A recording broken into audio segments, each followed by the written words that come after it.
Welcome to the Arlington Street Church podcast. Founded in 1729, Arlington Street continues today as a gathering place for progressive people of faith in the greater Boston area and beyond. We are located at the corner of Arlington and Boylston Streets, across from the Public Garden in Boston, Massachusetts. Please visit ascboston.org for more information about this historic Unitarian Universalist congregation. Arlington Street Church, gathered in love and service for justice and peace. As our choir goes down, I invite our children and youth and anybody who just likes to stretch out a little bit to come on forward for our family ministry time. So I don't know all of our children and youth. My name is Reverend Liz, and I am one of the ministers here. And I have a story for you today from a long, long time ago. It's a once upon a time story, but it's a true story. And it's a story for today, especially because today is Veterans Day, which is a day when we honor people who have fought in wars, because that's a very hard job. And when we wish and work and pray for peace, for an end to all fighting everywhere. This story was inspired by Denise Tracy, her telling of it. So a long, long time ago, just over 100 years ago, many countries in our world were all at war in one giant war. It was called World War I, and you already heard Reverend Kim talk about it in the beginning of our service when we were quiet together for a moment. That was to honor the 100th anniversary of the end of that war. So World War I happened all the way across the ocean in Europe, but we sent soldiers from our country to go join and fight in that war. Most people in America thought that our soldiers had to fight in that war.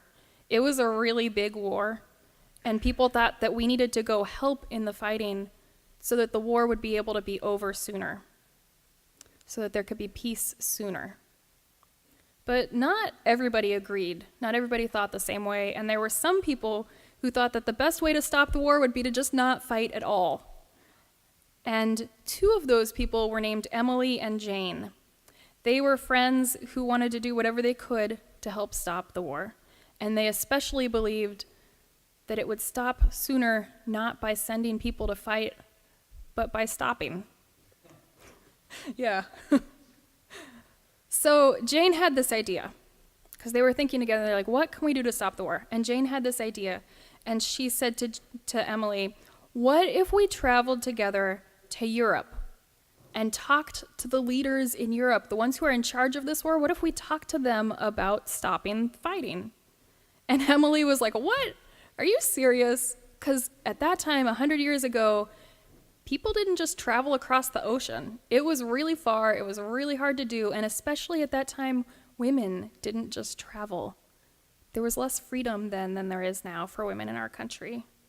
So Emily was like, you can't even do that. And anyways, it wouldn't make a difference. Us going and talking to the leaders of different countries, we can't even do that. That's ridiculous.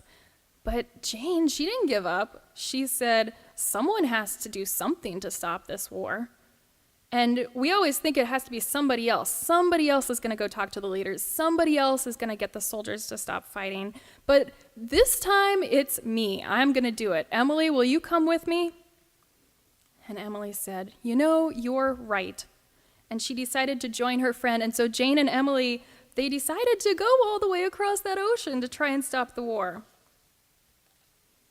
Now, do you know who they were? They were Emily Green Balch, who was a Unitarian, and she was a professor here in the Boston area at Wellesley College, and Jane Addams, who was a radical Catholic who worked for justice by starting communities all over the country called settlement houses.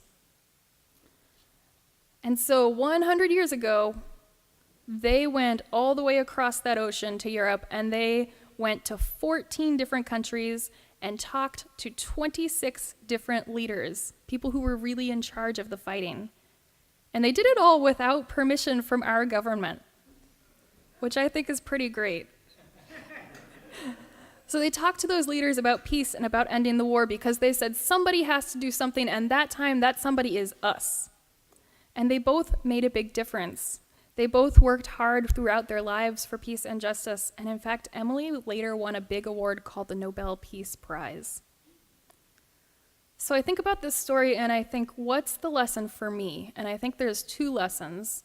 One is to figure out where I can make a difference, and then go do that thing that's going to make a difference. And the other is, when I'm fighting and I feel stuck in that fight, I wonder sometimes if I can stop trying to convince the other person that I'm right and maybe just stop fighting, which can be hard, but maybe it's worth trying. The end.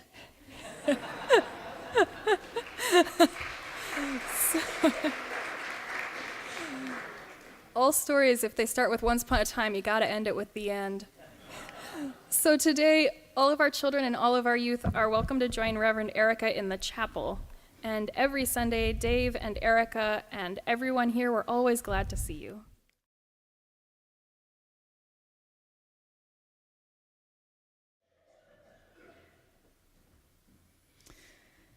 Anger greets us every day. It is both poisonous and popular. Philosopher Martha Nussbaum is speaking. Conventional wisdom dictates that when we are wronged, we should use justified rage to put them in their place and exact a penalty. Not to be angry is to be spineless, a doormat. Even when we acknowledge anger's destructive tendencies, we cling to it, seeing it as a strong emotion connected to self-respect. But, says Martha Nussbaum, if we think clearly about anger, this is a quote from the good philosopher, we can begin to see why it is a stupid way to run our lives. How many of you have ever played Angry Birds? Released in 2009, it's a video game featuring multicolored birds trying to save their stolen eggs from green pigs. The birds, launched by slingshot, are aimed at the pigs who are hiding under various structures. The object of the game is to destroy the pigs. I don't even pretend to understand this. To the point, though, in valiantly trying to take out the pigs, the birds are horribly injured. An ancient Chinese aphorism says, "The one who would pursue vengeance must begin by digging 2 graves." The thing about anger is that it carries within it the seeds of payback. Payback doesn't make sense. Actually, it's a fatally flawed way of making sense of the world. We tend to think that proportionality between the crime and the punishment somehow makes everything even, but it doesn't. However heinous the offense that made us angry, inflicting pain and retribution on the offender does not restore to us whatever or whoever was lost. Seeking revenge is like drinking poison and waiting for the other person to die. Social ethicist Barbara Wildung Harrison, my divinity school professor of blessed memory, wrote an essay called "The Power of Anger in the Work of Love." The title alone has stayed with me across the decades. Here's just a little of what she means by that. Anger, she writes, is not the opposite of love. It is a mode of connectedness to others, and it is always a vivid form of caring. Anger is better understood as a sign of some resistance in ourselves to the moral quality of our social relations, a feeling signal that all is not well in our relation to other persons or groups or to the world around us. She continues, avoiding anger does not make it go away or disappear. In interpersonal life, anger masks itself as boredom, low energy, blaming, and self-righteousness. Anger denied subverts community. Where feeling is evaded, where anger is hidden or goes unattended, there the power of love, the power to act, to deepen relationship, atrophies and dies. Barbara Wildung Harrison concludes we have two basic options. We can ignore, avoid, condemn, or blame, or we can express it directly as a way of taking the other seriously, of caring, of acting to alter relationship toward reciprocity, beginning a real process of hearing and speaking to each other. It has been said that the remedy for all anger is prayer. I commend you to counting to 10, actually, counting to 10 or praying to 10 as a way to stop dissociating, re-enter our bodies, and calm our central nervous system. Breathing in and breathing out. And breathing in and breathing out. Abba Agathon, a desert monk of the early Christian church, said that when he sat down to pray, another way of counting to 10, he was most likely to be distracted by unresolved anger, old grudges against those who had wronged him, and schemes of retaliation and revenge. He said, and I love this, prayer is warfare to the last breath. Counting or praying away anger is breathtakingly hard. Vietnam vet and philosopher Paul Woodruff writes, our capacity for anger functions as our sensitivity to injustice. Learning to be angry better is part of acquiring justice. Learning to be angry better. So here are 4 brief illustrations. First, I think of Dr. Martin Luther King Jr. I always think of Dr. King. Do you remember the story he told about having to give up his seat on a bus to a white person? He writes, when I was 14, I traveled to Dublin, Georgia with a dear teacher of mine, Mrs. Bradley, to participate in an oratorical contest. We were on a bus returning to Atlanta, and along the way, some white passengers boarded the bus, and the white driver ordered us to get up and give the whites our seats. We didn't move quickly enough to suit him, so he began cursing us. I intended to stay right in my seat, but Mrs. Bradley urged me up, saying we had to obey the law. We stood up in the aisle for 90 miles to Atlanta. That night, he says, will never leave my memory. It was the angriest I have ever been in my life. That was 1943. It wasn't until December 1st, 1955, that Rosa Parks remained seated. The Montgomery bus boycott lasted more than a year until December 20th, 1956. Dr. King had to wait 13 years for the source of that anger to be vanquished. 13 years. And we all know that was only one facet of the daily indignities of racism. So what did Dr. King do? He was angry, but he was unwilling to be defined by his anger, unwilling to become embittered. He knew that his destiny was bound up with every other living being on earth, and he refused to demean or be demeaned. He refused to sacrifice his dignity. He called for a war of nonviolence, and he did battle every day, not with those who were the messengers of hate, but with the hatred itself, not with people, but with their ignorance and fear and their twisted ideology and depraved theology. Second, I think of Ite Epstein, who works with the Norwegian Refugee Council, which provides legal representation to Palestinians who have lost their homes. My colleague, Reverend Galen Gingrich, asked Ite, "What's your success rate?" 0, he replied. "In 15 years, we have never won a case." "How do you deal with constant defeat?" Galen asked. "How do you remain hopeful or optimistic as you confront human rights violations every day?" And Ite answered, "I'm not hopeful and optimistic, but they need help and I can help, so that's what I do. And I swear a lot." I don't know if Ite Epstein can envision a future of peace for the people he serves, but he channels his anger into doing the next best thing. He helps, he swears. These are good starting places. And what else can we do with our anger?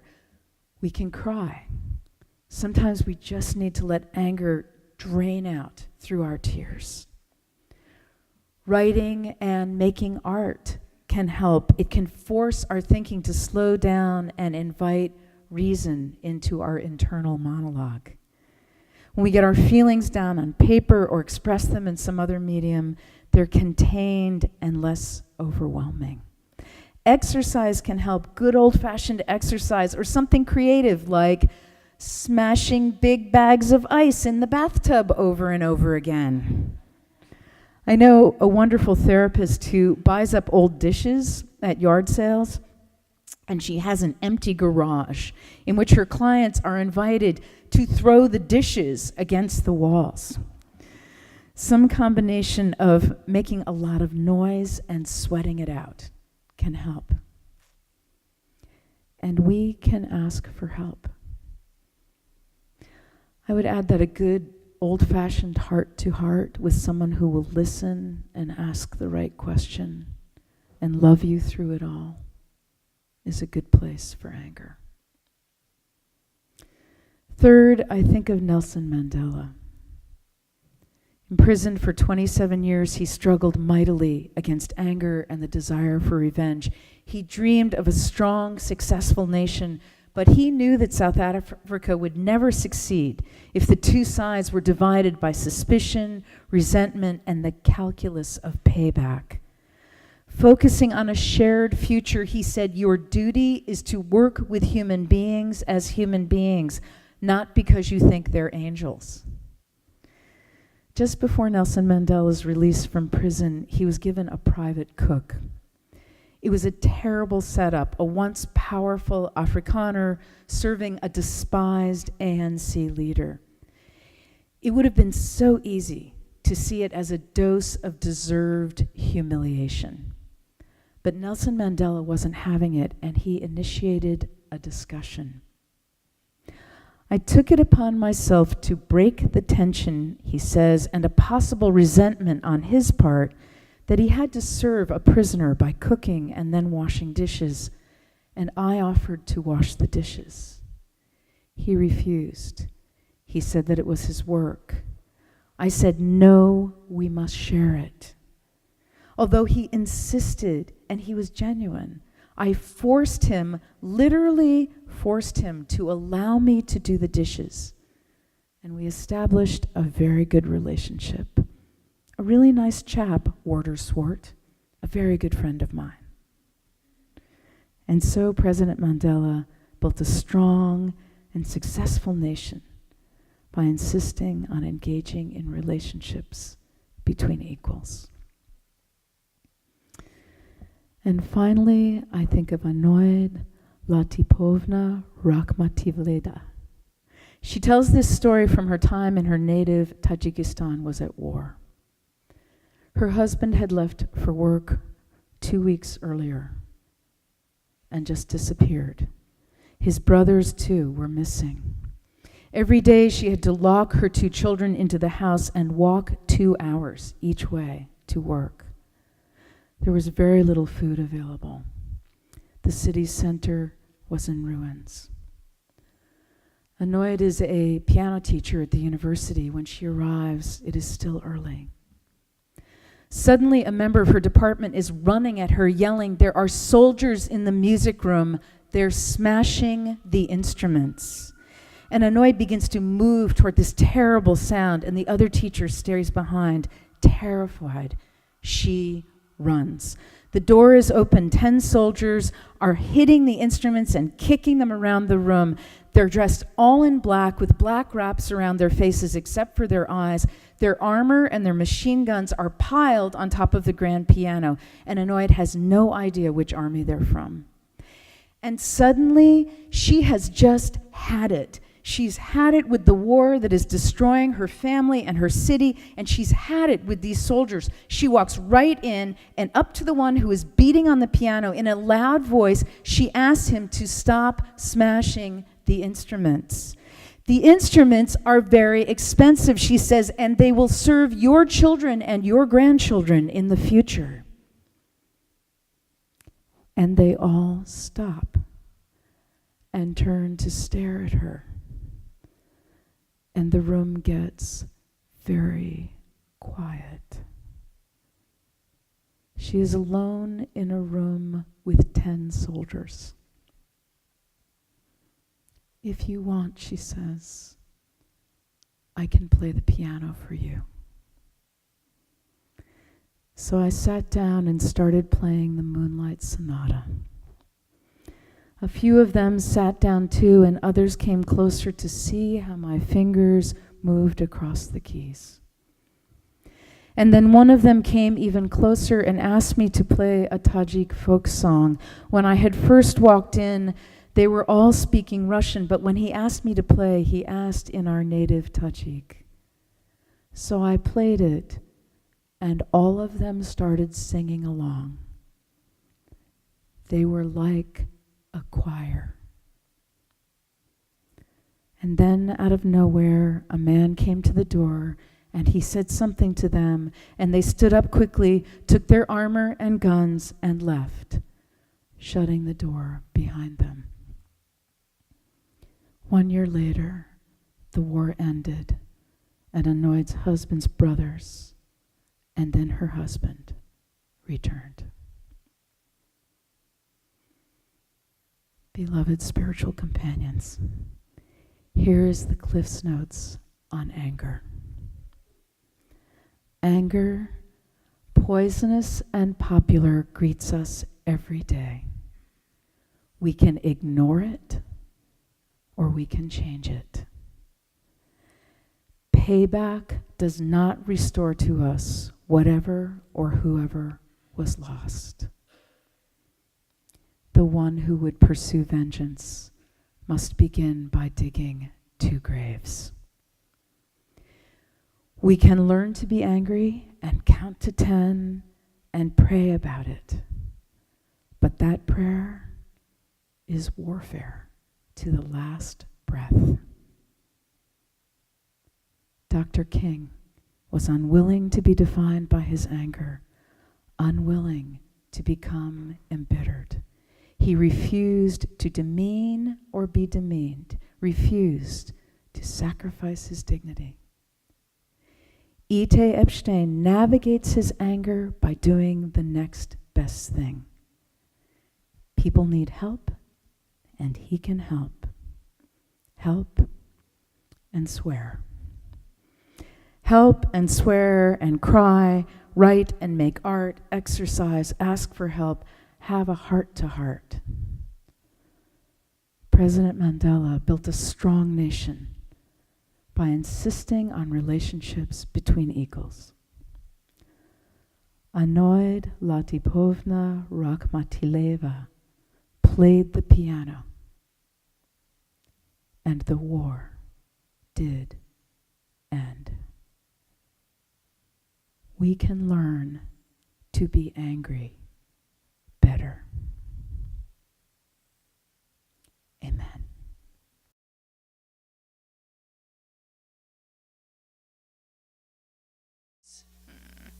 And let's join hands for the benediction.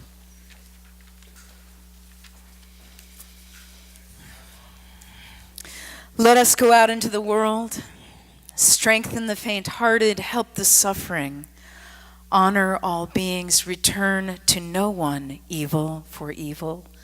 Make peace, love courageously. Keep the faith, beloveds, and pass it on. The service begins when the service ends. Bless your hearts. Amen.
Please visit ascboston.org for more information about this historic Unitarian Universalist congregation. Arlington Street Church, gathered in love and service for justice and peace.